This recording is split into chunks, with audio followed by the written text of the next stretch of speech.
How to change the theme of a chat on Messenger. Hey guys, welcome back to our channel. So in this video, I'm going to talk about how you can go ahead and change the theme of the chat on your Messenger application. So now let's get started.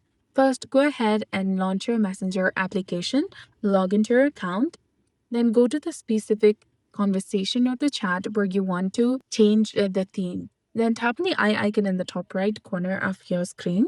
Here under customization, you'll get 4 different options of theme, quick reaction, nicknames, and word effect.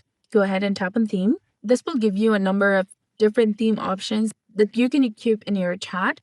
And there are 2 different options in the top, which is upload an image or AI themes. You can also go ahead, upload any image from your gallery and set it as your theme, or you can ask AI to generate the theme for you. Or you can simply go ahead and select anyone from this section and set it for your theme. Tap on anyone, then tap on select, and you'll be done. So that's it for this video. I hope you found this video helpful. If you did, please like, share, and subscribe. Thanks for watching.